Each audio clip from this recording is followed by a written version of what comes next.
광주에서 연이어 붕괴 사고를 낸 현대산업개발이 최장 20개월의 영업정지 처분이 내려질 수 있다는 관측이 나옵니다. 대기업의 중고차 시장 진출을 놓고 갈등을 빚고 있는 가운데 현대글로비스가 중고차 매매 업체와 소비자를 잇는 중개 플랫폼을 내놨습니다. 국내 지수 하락에 베팅하는 상장 지수 펀드의 수익률이 높아지자 투자자들의 관심이 쏠리는 모습입니다. 오는 27일 코스피 시장에 입성하는 LG에너지솔루션이 이른바 따상에 성공하면 한 주당 48만 원의 차익을 얻게 될 전망입니다. 생경제라이브 시작합니다.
시청자 여러분 안녕하십니까? 센경제라이브 최민정입니다.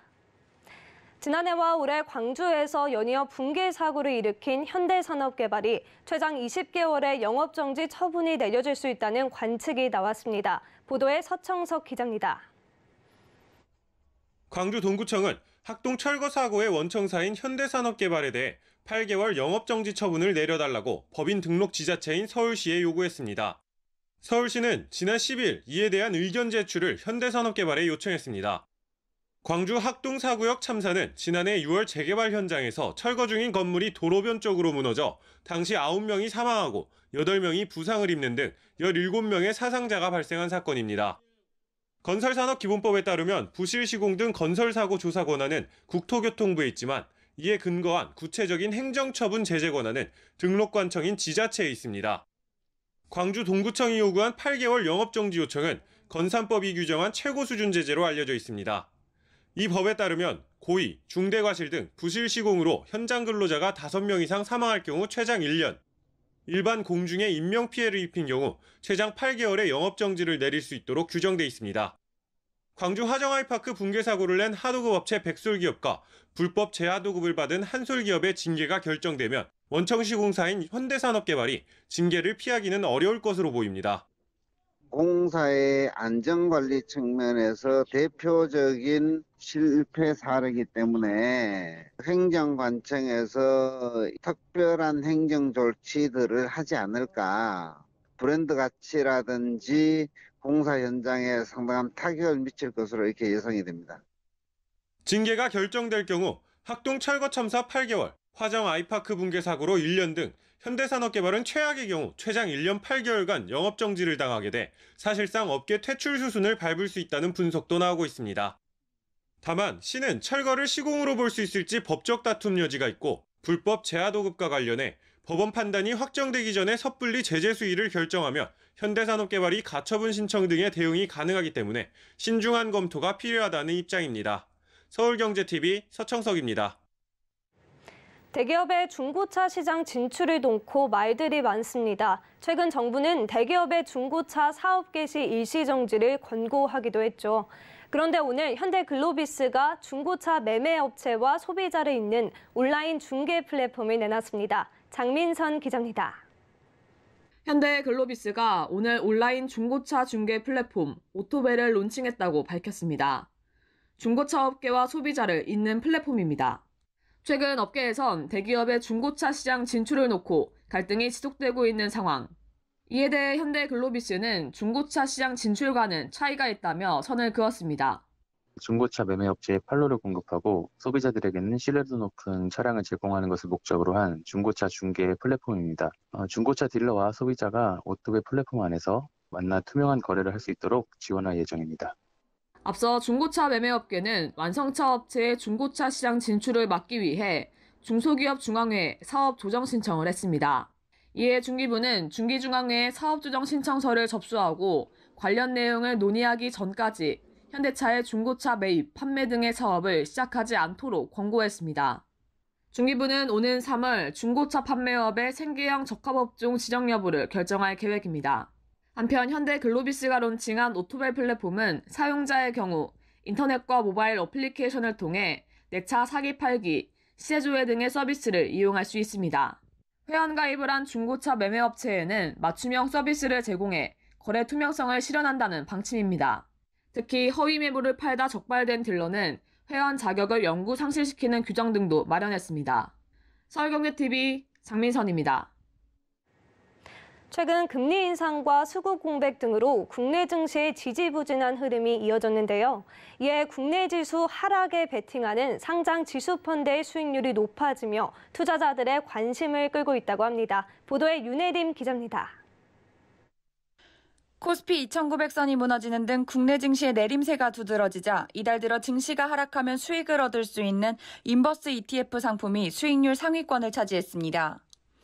특히 1월에만 코스닥이 9.68% 내려 코스닥 150 선물 인버스 상품 5종의 평균 수익률은 13%를 웃돈 반면 코스닥 150 선물을 2배로 추종하는 레버리지 상품의 평균 수익률은 마이너스 23.07%였습니다. 또한 코스피 200 선물을 2배로 역추종하는 상품 5종도 평균 8.10%의 수익률을 기록했습니다. 연초부터 국내 지수 하락에 베팅한 투자자는 기관이었습니다.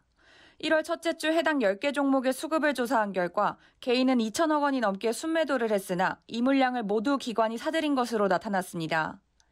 미국 국채금리가 2년 만에 최고치를 경신하고 다음 주 연방공개시장위원회를 앞두고 금리 인상 경계감이 높아져 미국 증시가 급락하자 국내 증시도 당분간 변동성이 높아질 것으로 보입니다. 이에 박은석 하나투자증권 연구원은 지난주 국내 ETF 시장에서는 코스피 200을 추종하는 대형주 ETF의 자금 유출이 컸다며 금융시장 내 변동성이 확대되는 등 시장의 방향성을 예측하기 어려울 때는 보수적으로 변동성이 낮은 고배당 ETF에 투자하는 게 좋다고 조언했습니다. 서울경제TV 윤혜림입니다. 오는 27일 코스피 시장에 입성하는 전기차 배터리 제조사인 LG에너지솔루션이 공모주 시장에서 역대급 흥행을 기록하며 한국 증시에 새로운 역사를 썼습니다. LG에너지솔루션은 공모주 청약에서 IPO 사상 최대인 114조 원의 뭉칫돈을 끌어모았고 청약 신청은 442만 건을 넘기며 중복 청약 금지 이후 역대 최다 기록을 경신했습니다. 특히 LG에너지솔루션의 기관 투자자 의무 보유 확약 비율은 77.39%로 이 비율이 높게 책정되면서 업계는 LG엔솔의 상장 직후 유통 물량이 10% 미만으로 이른바 품절주가 될 것으로 내다보고 있습니다.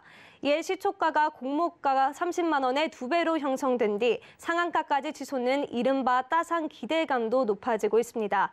LG에너지솔루션이 따상에 성공을 한다면 당일 주가는 최고 78만 원까지 오를 수 있습니다.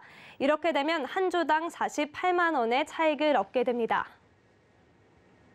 다음 달로 예정된 5G 이동통신 주파수 추가 할당 경매를 놓고 이동통신 3사가 대립각을 세우고 있습니다. LG U+의 특혜라는 주장과 소비자 편익 증진 측면에서 접근해야 한다는 주장이 팽팽하게 맞서고 있는데요. 보도에 문다혜 기자입니다. LG U+ 요청으로 정부가 5G 이동통신 주파수를 추가 할당하기로 한 가운데 어제 국회의원회관에서 열린 5G 주파수 추가 할당 정책 간담회에서 통신 3사가 또다시 충돌했습니다. 앞서 지난 4일 과기정통부가 개최한 공개 토론회 이후 2주 만입니다. 과기부는 이달 5G 3.4에서 3.42GHz 대역 주파수 가운데 20MHz 폭 추가 할당 계획을 확정하고 다음 달 계획 공고와 신청 접수, 경매를 추진하기로 한 상황. SK텔레콤과 KT는 불공정하다는 기존 입장을 고수하며 추가 할당 조건을 부과해야 한다고 주장했습니다. 해당 대역이 LG유플러스가 이용하는 대역과 붙어 있어 LG유플러스에만 유리하고 SK텔레콤과 KT는 낙찰을 받더라도 막대한 비용과 시간을 들여야 해 사실상 사용하기 어렵다는 겁니다. 또한 LG유플러스가 2018년 경매 당시에 주파수 경매 비용을 아끼기 위해 적게 할당받았다가 이제 와서 사실상 경쟁 없이 가져가겠다는 것은 불합리하다는 주장입니다. 이에 대해 LG유플러스는 이미 2018년 5G 주파수 경매 당시 정부가 추가 할당 가능성을 언급했고 이동통신 3사 모두 인지하고 있는 만큼 특혜는 아니라고 맞섰습니다. 또한 이번 경매에는 경쟁을 저해하는 요소가 없으므로 별도의 할당 조건은 불필요하다는 입장. LG유플러스는 주파수 할당을 받게 된다면 지역 간의 차별 없이 모든 국민에게 동등한 속도와 균등한 5G 품질을 제공할 수 있는 기반이 조성된다고 강조했습니다. 특히 경미 대상인 20MHz는 즉시 사용할 수 있는 주파수로 서비스 시기를 늦추거나 지역별로 시기를 나눠 서비스를 하자는 주장은 소비자 편익에 역행하는 자사 이기주의라고도 비판했습니다. 이에 대해 전문가들은 주파수 정책 형평성 측면에서 기업별 상황을 이해한다면서도 소비자 편익을 최우선으로 해야 한다고 입을 모았습니다. 서울경제TV 문다입니다.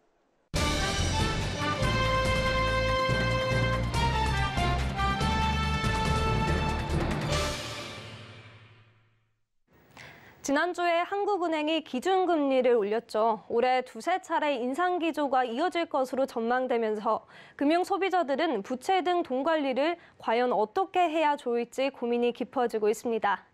오늘은 금융부 윤다혜 기자와 금리 상승기 재테크 전략에 대해 이야기 나눠보겠습니다. 윤 기자 나와 있습니까? 네, 안녕하세요. 네, 연초부터 기준금리가 오르면서 제로금리 때와는 상황이 많이 달라졌죠.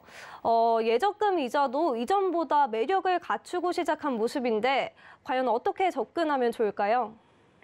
네, 한국은행이 최근 6개월 사이에 3차례나 기준금리를 올리면서 은행금리가 고공행진하고 있는데요.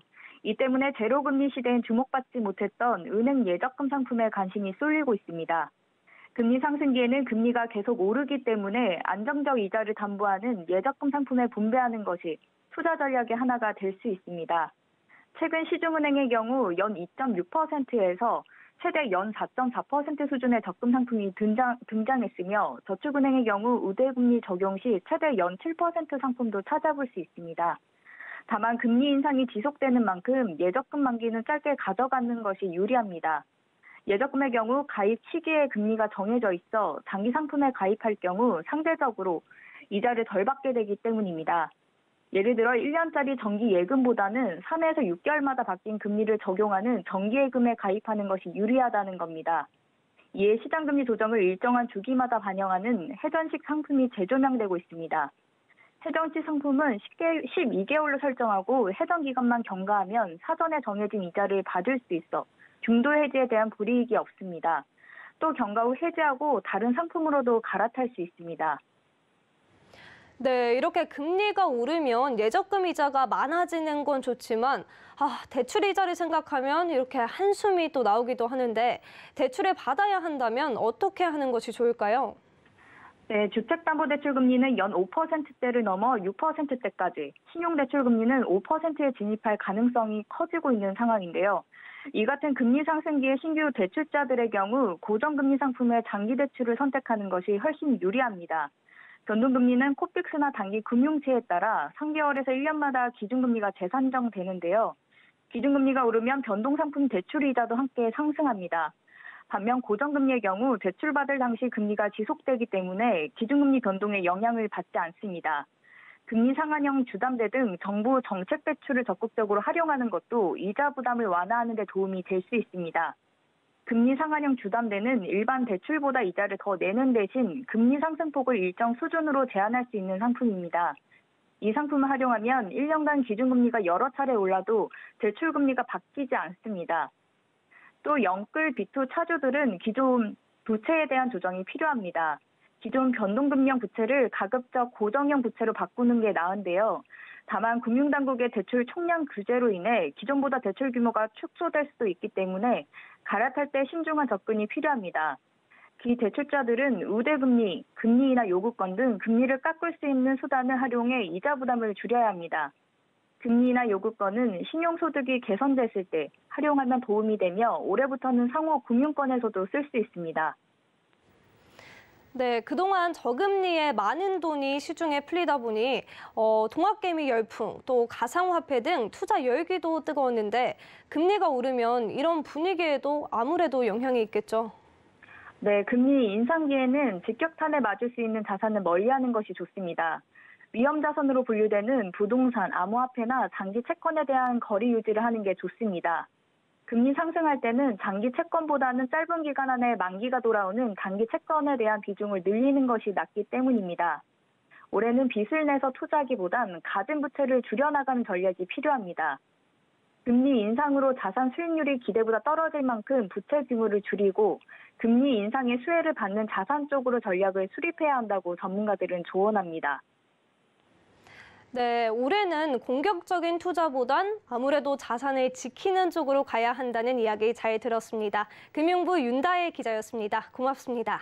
네, 감사합니다.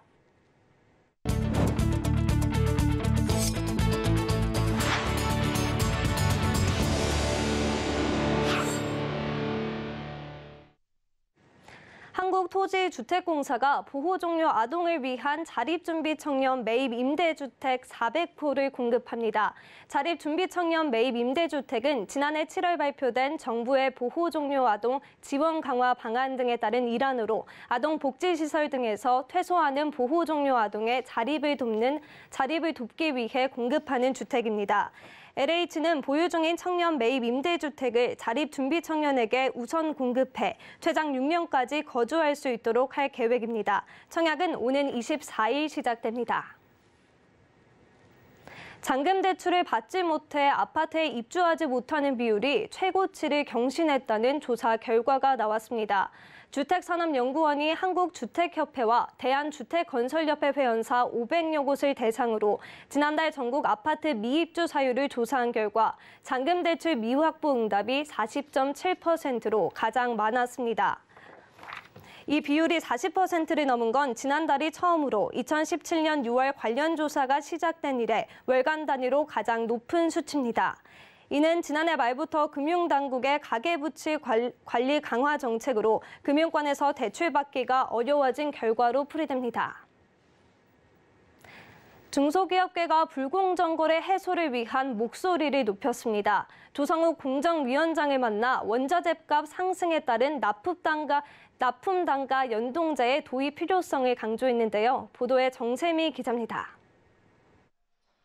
중소기업계가 납품단가 연동제의 도입 필요성을 강조하고 나섰습니다. 최근 원자재 가격이 치솟았지만 납품대금에 반영하지 못해 납품단가 제값받기가 이뤄지지 않고 있다는 겁니다. 급등한 원자재 값을 납품단가에 반영하기 위한 납품단가 연동제 도입이 반드시 필요합니다. 공정거래위원회에서도 인식을 전환하여 중소기업의 공동사업을 적극 지원해 주시기를. 중소기업중앙회는 오늘 여의도 중기중앙회에서 조성욱 공정거래위원장 초청 중소기업인 간담회를 열고 이같이 호소했습니다. 이날 간담회에는 김기문 중기중앙회장과 조성욱 공정거래위원장 등 약 20명이 참석했습니다. 중소기업계는 하도급 대금 조정협의제도 활성화와 불공정거래 피해기업 구제기금 마련 등 현장애로 20건도 전달했습니다. 조성욱 공정위원장은 플랫폼 사업자 불공정 행위 감시 강화를 약속했습니다. 원자재 가격의 인상, 여러 외부적인 환경의 어려움도 있을 것이고 시장에 있어서 독점적인 지위를 갖고 있는 사업자들의 횡포에도 여러 잘 어울러서 좋은 결과를 맞게 하는 그런. 또한 중기중앙회에 하도급 대금 조정협의 방법과 절차를 마련하는 등 의뢰 협상력 강화를 위한 제도도 확충합니다. 이외에도 자동차 분야 하도급 실태를 점검하고 온라인 유통업체의 불공정 행위를 집중 감시한다는 방침입니다. 서울경제TV 정세미입니다. 중소벤처기업진흥공단이 미래경제구조 대전환 시대에 대비한 3대 신규 사업을 발표했습니다. 구조 혁신에 가장 큰 방점을 두고 탄소 중립과 매출 채권 팩토링 지원 등 중소기업이 앞으로 도약할 수 있는 기반을 마련한다는데요. 김수빈 기자가 들어봤습니다. 중소벤처기업진흥공단이 올해 중점적으로 추진할 정책 방향을 알렸습니다. 이번에 신규로 추진하는 사업은 크게 3가지. ESG 경영 전환 사업에 집중해온 중진공은 구조혁신, 탄소중립 생태계 조성, 매출채권 팩토링 등을 새롭게 추진합니다. 먼저 급변하는 기업 환경 속에 구조혁신 사업을 통해 중소기업의 신사업, 디지털 노동 전환을 지원합니다. 구조혁신 대응 수준을 진단하고 전문가 컨설팅을 제공해 기업별로 구조혁신 로드맵을 수립할 수 있도록 하겠습니다. 컨설팅 등으로 도출된 진단에 따라 사업전환 자금 등 기업별 맞춤형 정책을 안내하고 후속 사업까지 연계해 지원한다는 설명입니다. 아울러 2월 중 경기도 수원 1호 센터 개설을 시작으로 10개 지역에 구조혁신 지원센터를 열고 현장 밀착형 지원에 나설 계획입니다. 또한 탄소중립 실천을 위해 중소벤처기업 600개사를 대상으로 탄소중립 수준 진단을 실시하고 중소기업의 유동성 위기 극복을 위해 375억 원 규모의 매출채권 팩토링 사업도 실시합니다. 김학도 이사장은 중소기업의 도전에 든든한 디딤돌이 돼주고 국가경제 주역으로 거듭날 수 있게 도울 것이라고 포부를 밝혔습니다. 서울경제TV 김수빈입니다. LG전자가 탈모 치료용 의료기기를 선보인 데 이어 이번엔 통증 완화 의료기기 LG 메디페인을 선보였습니다. 전문 의료기기 시장에서 사업 확대에 나서는 겁니다. 이 제품은 기존 저주파 방식의 통증 완화기와는 달리 통증이 없는 생체 신호와 유사한 전기 신호를 뇌에 전달해 뇌에서 통증 정보 대신 무통증 정보를 받아들이게 하는 무통증 신호요법을 적용했습니다. 이 기술은 지난 2013년 보건복지부로부터 안전성과 유효성이 있는 신의료기술로 인정받았습니다. 각티슈만한 크기의 본체와 전극 패드 4개로 구성된 이 기기는 목, 어깨, 무릎 등 통증 완화를 원하는 부위에 패드를 붙이고 하루 30분씩 열흘간 원하는 강도에 맞춰 사용하면 됩니다. 사용자는 통증을 느끼는 부위별로 메디페인 사용 전과 후의 통증 변화를 수치로 비교해 볼 수도 있습니다. 정부가 쓰레기 매입장 등 유휴부지를 활용해 주말 18홀 기준 이용료가 10만 원 이하인 공공형 골프장을 확충할 계획입니다. 현재 국민체육진흥공단이 운영하는 공공형 에콜라인 골프장은 5곳인데 골프 대중화를 위해 이를 더 짓겠다는 것입니다. 오늘 문화체육관광부는 국정현안 조정점검회의 안건으로 골프장 이용 합리화 및 골프산업 혁신 방안을 내고 이같이 밝혔습니다. 문체부는 2026년까지 골프 인구 600만 명, 시장 규모 22조 원 달성을 목표로 실질적 골프 대중화와 지속 가능한 산업 혁신을 양대 정책 방향으로 제시했습니다. 특히 일부 대중 골프장이 각종 세제 혜택을 받으면서도 과도한 이용료와 캐디, 카트 강제 이용 등을 요구하는 대중 친화적이지 않은 영업을 이어가는 문제도 손볼 예정입니다. 이를 위해 체육시설의 설치, 이용에 관한 법률을 개정해 기존 회원제 대중골프장의 2분 체제를 회원제, 비회원제, 대중형의 3분 체제로 개편한다는 방침입니다.